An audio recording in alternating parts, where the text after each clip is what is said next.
dice que por haber pecado delante de los ojos de Jehová, escuchen bien, por haber pecado delante de los ojos de Jehová, dice, Dios los entregó en manos de los madianitas por 7 años. Adora mi alma, Jesús. Y dice la palabra de Dios que por esta causa empobrecían en grande manera. Cuando los madianitas, dice la palabra de Dios, venían donde ellos, solamente escuchar el grito de guerra de los madianitas, solamente escuchar el relinchar de los caballos o el ruido de los carros de guerra que traían contra ellos, dice que huían despavoridos hacia los montes y se escondían en cuevas.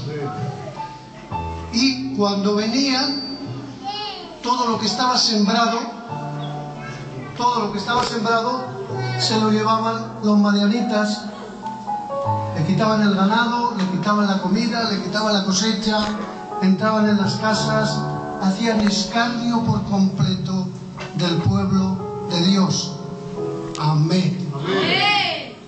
Pero ante tanta maldad de los madianitas, dice que se añadía otra maldad más. Es que al enterarse las demás naciones que estaban alrededor de Israel de que los madianitas entraban con muchísima facilidad donde ellos les robaban todo lo que tenían y no había defensa ninguna, dice, y los hijos de Oriente también venían y se llevaban lo que los madianitas dejaban. Aquellos hombres que estaban encerrados en las cuevas llenos de miedo, porque no había defensa posible, con lo que se encontraban era con un panorama desolador. Se encontraban que sus casas, las mujeres, digo yo, como un ejemplo, las mujeres entraban en sus casas y las mantas, las colchas, los cacharros, la comida no existía. Se llevaban hasta la madera posiblemente. Los hombres querían coger su arado para empezar de nuevo otra vez y posiblemente hasta los arados se llevaban. Yo digo, ¿por qué? ¿Por qué ocurría esto en el pueblo de Dios? Lo he empezado a decir al principio. Dice, porque hicieron lo malo delante de los ojos de Dios. Quiere decir que hubo un tiempo, hermanos, en los cuales ellos eran indolentes con su pecado, no les dolía el pecado y se habían olvidado de que Dios, que estaba arriba, les estaba mirando continuamente todas las maldades que ellos hacían y todo lo que ellos hacían. Pero cuando no hay dolor, no hay sensibilidad. Cuando no amas, te da lo mismo. Cuando una persona no te importa, le desprecias.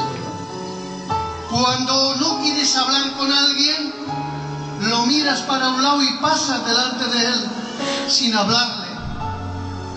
Y todo esto lo hacía de alguna manera el pueblo escogido de Dios con Dios mismo. Pero claro, Dios tenía paciencia con su pueblo hasta un límite. Sí, Señor. ¿Sabes algo, hermano y hermana? Que Dios tiene paciencia contigo hasta un límite. Gracias, Señor. Y el límite que Dios les puso a los de Israel era este, durante 7 años. El otro día, hermanos, estuve viendo una película, me la dio mi hijo, y la verdad es que era impresionante la agonía que yo pude experimentar en esa película. Porque yo me quedé, la verdad digo, es increíble. Vaya sufrimiento que pasaba esa gente. ¿Saben por qué? Porque se metieron en una cueva, ellos creían que podía salir, pero no pudieron salir. Murieron todos menos uno, porque en la cueva no lograban encontrar la salida.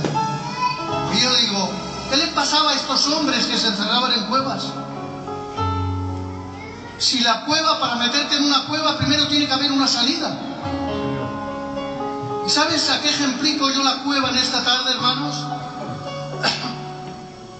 a esos momentos de angustia y de dolor que hay en tu vida, que los tienes, que lo sé, que están dentro de ti, a esa desesperación enorme que te embriaga por completo, a ese desánimo que viene a tu vida, que te impide de coger y de salir a trabajar o de venir a la iglesia y de escuchar los mensajes, o esa fatiga, esa angustia de vivir que viene a tu vida cuando lo único que tú ves es oscuridad en tu vida. Mira, yo te digo en el nombre de Jesús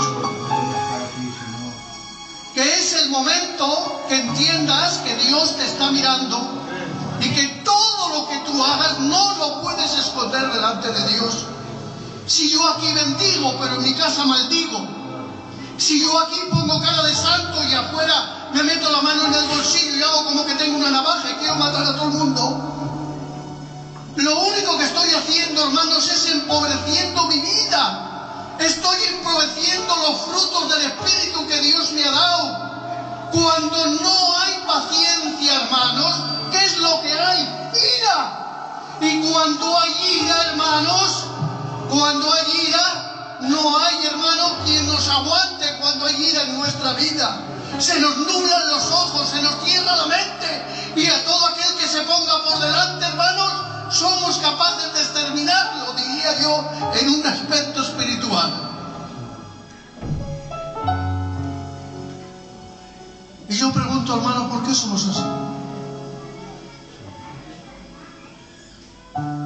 La Biblia dice que la prueba produce paciencia. Como he dicho, sin paciencia tenemos ira. Pero ¿y qué somos sin amor? Sin amor, hermanos, somos crueles, despiadados. No hay quien nos aguante. Podía añadir una serie de cláusulas a lo que estoy hablando, pero la crueldad, hermanos, puede llegar a ser extrema, porque no hay amor en nuestra vida. Y yo digo, ¿cómo permitimos, hermanos, después del tiempo que llevamos, y hablo por mí mismo, actuar contra un hermano de la iglesia con crueldad? ¿Cómo puedo actuar contra un hermano de la iglesia con frialdad y no con amor cuando esa persona me necesita?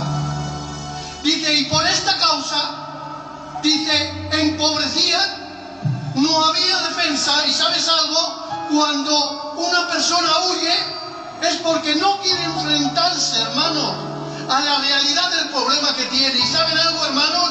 En estos días, en este tiempo que yo llevo sentado ahí, que le dije al pastor, déjame a ver si me recupero la garganta un poquitín, por lo menos para expresar, me he dado cuenta de que se habla mucho de pastillas, se habla mucho de medicamentos, pero lo hablan personas para mí que no tienen ni idea de lo que están diciendo. Yo recuerdo ser, hermanos, que hace 20 años me sobrevino una enorme depresión por cosas que pasaron aquí en Ochoa. Yo me vi a la muerte cada vez que salía a la calle. Escuchaba una voz que me decía, sí, hermano, me decía, nada más que arranques el coche te van a matar. Vas a morir tú el primero. Me habían amenazado a mí también, yo era sin culpa. Yo no hacía nada, yo era un hombre que iba a mi mercado y venía, pero me habían amenazado. Te van a matar, te van a asesinar. Y cada vez que arrancaba el coche era la muerte. Yo recuerdo que tuve que ir a un psiquiatra, que están ahí en Santucho, no me acuerdo ahora cómo se llama esos psiquiatras. Y el psiquiatra cuando me vio me recetó una pastilla que todavía me acuerdo del nombre de ella. Se llamaba Triceptil. Era más pequeña que el botón de una camisa. Y me dijo este médico, tómalo, tómalo porque lo necesitas. Y yo, como estaba así, digo, pues me lo voy a tomar. Y al tomarme esa pastilla me producía, la primera vez que me la tomé por la noche, solamente media, estuve a punto de tener una parada cardíaca, estuve a punto de morirme. Pero ¿sabe lo que hice? Me levanté y no tomé más las pastillas. Marché otra vez donde el psiquiatra y me recetó otra clase de pastillas. Y yo las tomaba sin ningún problema, pero yo soy un predicador. Y yo mismo me decía a veces, pero ¿cómo puedo hacer esto? ¿Dónde está mi confianza en Dios? Y poquito a poquito todo lo que yo tenía la fe que yo tenía en Dios, el diablo de alguna manera y su ejército de demonios me la iba quitando del medio. Me hacía creer que yo iba a morir en un atentado, me hacía creer que me quedaban pocos días de vida y que la solución pasaba por estar colgado con las pastillas. Las pastillas eran buenas. Pero llegó un momento que no tomaba las pastillas, pensaba en ellas, y digo, para quien las toma, pensaba en ellas y el efecto me venía, eran psicotrópicas. El efecto me venía y me quedaba así. Y llegó un momento que con una, que con dos, que con tres, que no me hacía nada. Pero mire lo que me pasó. Estando un día en mi casa, solo, puse una película de vídeo, de tantas que tenía yo en aquel tiempo. En aquella película de vídeo me salió que era la película de Ben-Hur. Y la imagen que yo vi era esta. Vi que iba Ben-Hur caminando por un desierto, ya digo que es una película, pero yo lo cuento como anécdota. Y cuando llega a un pozo, él tenía sed, pero el romano no le daba de beber agua de ninguna manera y de ninguna forma. No le daba de beber agua. Y el romano le pegaba latigazos y lo escarnecía en grande manera y se reía y se burlaba de él. Pero alguien se le acercó y le dijo, no le pegues más, y le dio beber agua. Y escuché una voz, porque yo esa voz la he escuchado, hermano. A mí nadie me puede decir, tú no la has oído. Yo sí la he oído. La voz me dijo de esta manera, ¿ves? Como ese hombre que está caminando por el desierto, ese eres tú. El romano ese que le está haciendo mal y que no le deja beber agua, es el diablo. Pero esa persona que le ha dado agua soy yo. Y lo que quiero es darte un poquito de mí para que no sufras más. Y desde ese día, hermanos, hasta el día de hoy, no lo juro por mi madre, porque no soy de los que hacen risas y chistes en el culto, hermano, pero por mi madre se lo digo que es. No he vuelto a tomar jamás una pastilla. Lo que paso, lo paso en vivo. Lo que paso, lo paso en mi carne. Ni siquiera me bebo una cerveza, tan siquiera ni un vaso de vino cuando me encuentro así. Lo único que hablo y digo, Señor, dependo íntegramente de ti. Si tú no me ayudas, me muero. ¡Gloria! Y cuando estoy más derrotado y cuando me enfrento más al problema y creo que estoy más derrotado, es cuando Dios está más cerca conmigo. Es cuando empiezo a coger la espada y empiezo a luchar contra todo lo que me venga encima. Aunque lo que tenga en mi casa me diga, es que no sientes nada, es que no ves lo que nos está pasando, es que no ves que los muros se caen. ¿Pero qué te pasa? ¿Por qué estás tan tranquilo?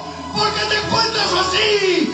Y yo digo siempre estas palabras, porque Jesucristo está conmigo y no me abandona. Dios está buscando hombres valientes. Dios busca hombres valientes y mujeres valientes. Todo, hermanos, todo.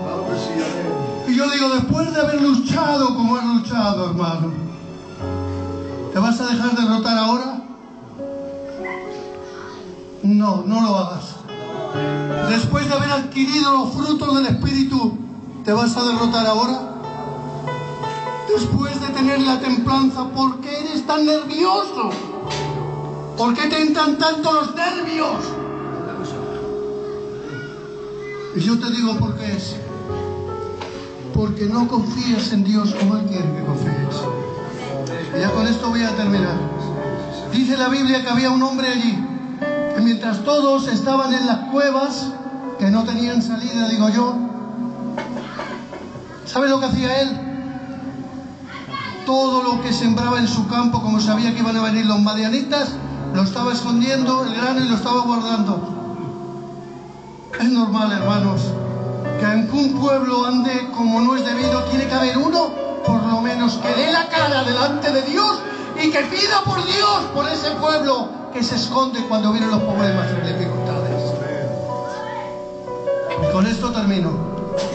Aquel hombre se acercó donde Jesús y de verdad que tenía un problema muy grave. Era un leproso, hermanos.